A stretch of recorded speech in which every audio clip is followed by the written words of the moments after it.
میرے کریم مدنی جیسے ہی اس گھر میں پہنچے میری آقا نے فرمایا او ابو بکر، عرض کیا یا رسول اللہ حکم ہو جائے۔ میری آقا نے فرمایا اور اس بڑھیا سے پوچھ کے کیا گھر میں کچھ کھانے پینے کے لیے ہے؟ بڑھیا کہنے لگی او معزز مہمان ہو، اور میرے گھر میں کھانے پینے کے لیے کچھ نہیں، خود خواب سالی ہے، خود فاقے میں زندگی گزر رہی ہے، اور کچھ بکریاں ہیں صبح بھی شام بھی ان کے دودھ پر گزارا ہے، ایک میرا خامد ہے وہ بھی پورا ہے، وہ اس وقت بکریاں لے کر گیا ہوا ہے ریوڑ چرانے کے لیے، لیکن ان بکریوں کا بھی یہ عالم ہے کہ پورے ریوڑ سے بمشکل اتنا دودھ ملتا ہے کہ جس سے ہماری زندگی کی یہ سانسیں چل رہی ہیں۔ حضرت سیدنا صدیق اکبر کو میرے کریم مدنی نے فرمایا او صدیق، اس بڑھیا سے پوچھ، اگر یہ کہتی ہے تو اس بکری کی بچی کا اس سے پوچھ لے، ہم دودھ نکال لیتے۔ حضرت سیدنا صدیق اکبر نے جس وقت پوچھا بڑھیا یہ نکال لیں، وہ غور سے دیکھنے لگی اور کہنے لگی جی یہ بیمار بکری کی بچی ہے، یہ بکری نہیں ہے بچی ہے، اس کا دودھ کیسے آئے گا اور ہے بھی بیمار۔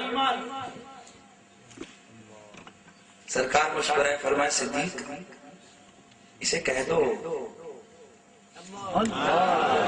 اجازت دے۔ اس نے کہا جی لیجئے۔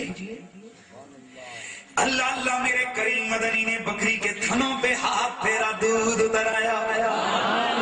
سرکار نے فرمایا او بڑھیا کچھ برتن دے، بڑھیا نے ایک بڑا پیالہ لا کر دیا، سرکار نے جب دودھ دہا وہ پیالہ دودھ سے بھر گیا، میرے مدنی کریم نے خود بھی دودھ پیا، حضرت سیدنا صدیق اکبر نے بھی وہ دودھ نوش فرمایا، پھر وہ بھرا ہوا پیالہ چونکہ تو موجود تھا میری آقا حضرت سیدنا صدیق اکبر کو لے کر چل پڑے، جاتے ہوئے وہ دودھ کا پیالہ اس بڑھیا کو دے کے چلے گئے۔ اور جب حضرت ابو معبد، یہ حضرت ام معبد کے شوہر ہیں، جس وقت وہ وہاں پر تشریف لائے کیا دیکھتے گئے کہ ایک بھرا ہوا پیالہ دودھ کا ہے، حیران ہو گئے، پوچھا او میری زوجہ ادھر قریب قریب کوئی قبیلہ نہیں، کوئی آبادی نہیں ہے، پھر یہاں اکیلا ہمارا گھر ہے اور یہاں پر کوئی سلسلہ بھی نہیں، گھر میں بکریاں بھی نہیں ہیں، اتنا دودھ کدھر سے مل گیا؟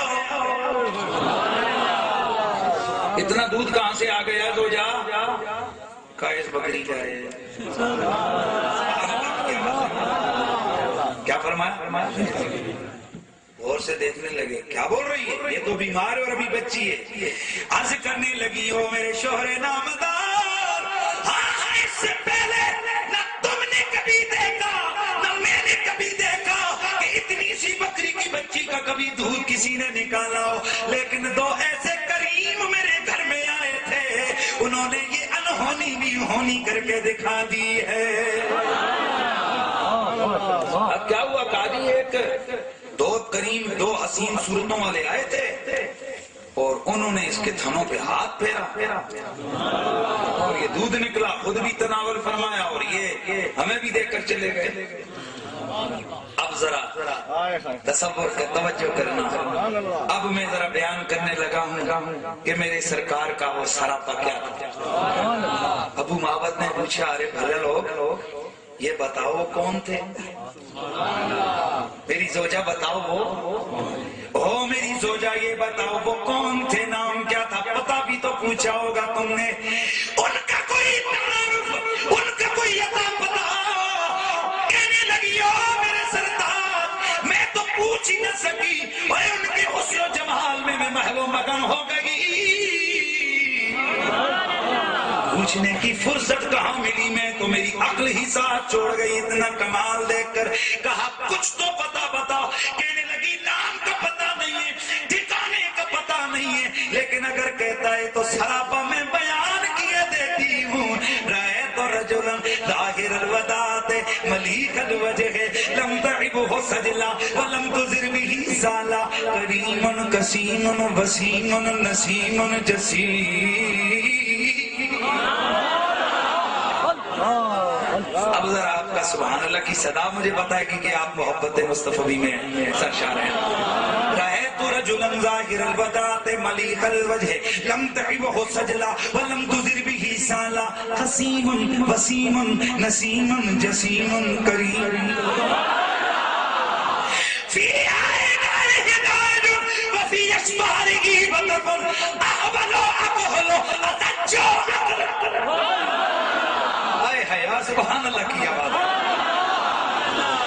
کثیر اللحیہ سبحان اللہ ابید اللون کثیر اللحیہ. میرے سرداج میں نے ایسی ہستی کو دیکھا ہے. رأیت رجلا میں نے ایسے شان والے بندے کو دیکھا ہے. ظاہر الوداع بڑا سونا تھا. ملیح الوجہ اور اس کا چہرہ بڑا ملیحی تھا. وہ ملیحی چہرہ کون سا ہوتا ہے؟ دور سے دیکھو سونا لگے, قریب جا کے دیکھو اور سونا لگے. لم تعبه سجلا ولم تزر به سالا. اور نہ تو لمبی گردن جو بری لگے اور نہ چھوٹی گٹی گردن کے جو بری لگے, بلکہ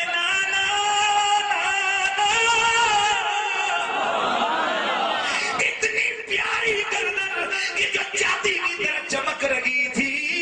قسیم وسیم نسیم جسیم. سبحان اللہ کی صدا لگائیے.